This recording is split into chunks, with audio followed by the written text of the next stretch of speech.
Hi, Tracy from Kazadans Equestrian. Welcome to this week's video. If you've been following some of my series about feeding your horse and nutrition, etc., you may be starting to think to yourself, well, how do I find out what my horse is lacking? So today, I'm going to take a look at what do you do as the next step. Do you send the hair off for analysis and to work out whether they're deficient in something? Do you get blood tests done by the vet? Or do you simply go to a horse nutritionist? This video is going to help you make that decision.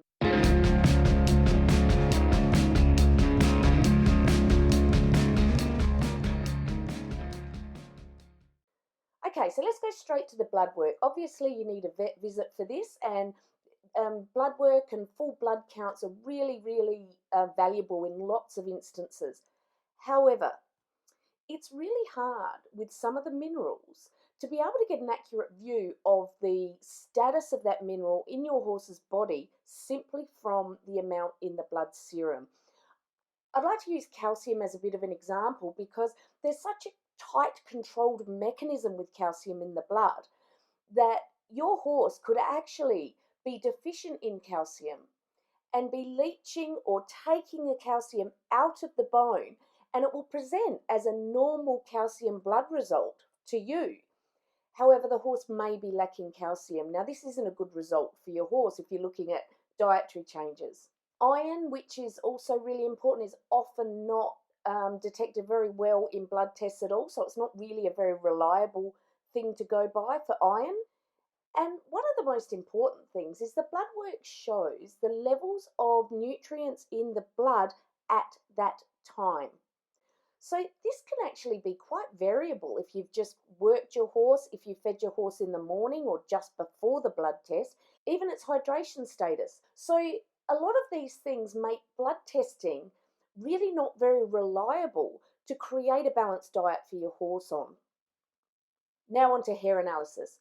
So there's a whole lot of labs around, various labs around all over the world who just suggest you take a bit of your mane, horse's mane, pop it in a bag and post it off to them, and they're going to let you know the nutritional status of your horse. So are these accurate or not? So looking at your horse's coat can absolutely give you a good idea of nutritional status. So if you've seen a dull coat or a brittle coat, quite often it does mean your horse is lacking in something that it needs.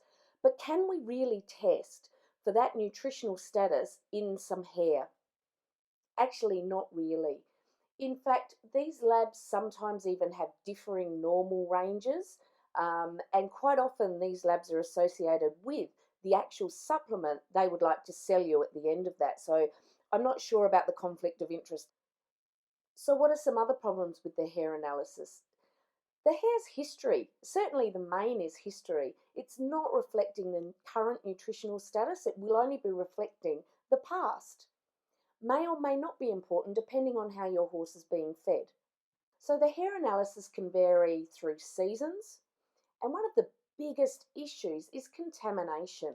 How many of you can confirm that there's no dirt, stable dust, sand, or anything like that that is stuck on your horse's mane when you send it away? And any process to rectify this is clearly going to change some of the mineral status in the hair anyway. So this is a huge variant when you send your hair off for analysis.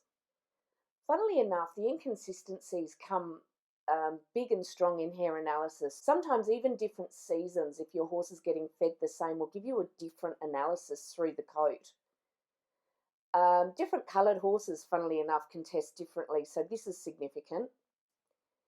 And studies have also found hair from the mane or hair from the tail end of the horse or the rump or the coat in different sites actually produce different response.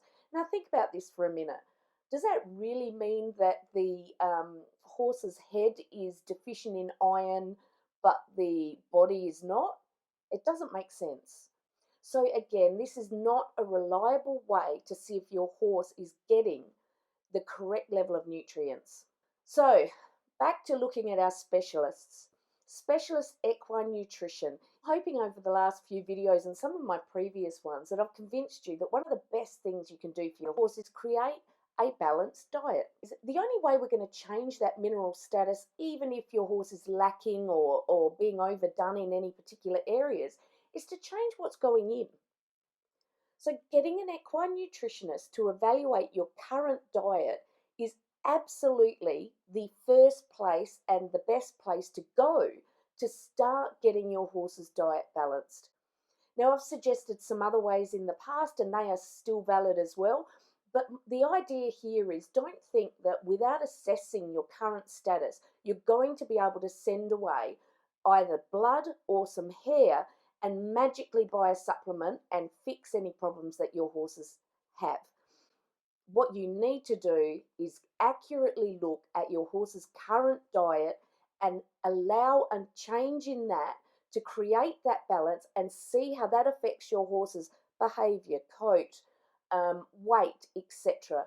If you've done all this and given a new diet enough chance to work and kept it consistent, then your next port of call is a vet anyway, and they know how to look at these blood results to help you.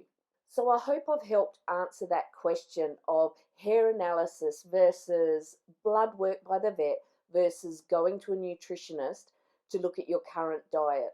Good luck with that. Get those diets balanced, and I'll speak to you all next week. Please don't forget, if this has been helpful for you, click subscribe if you have not already.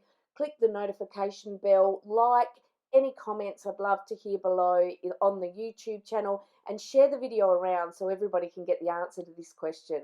Thanks, and I'll see you again next week.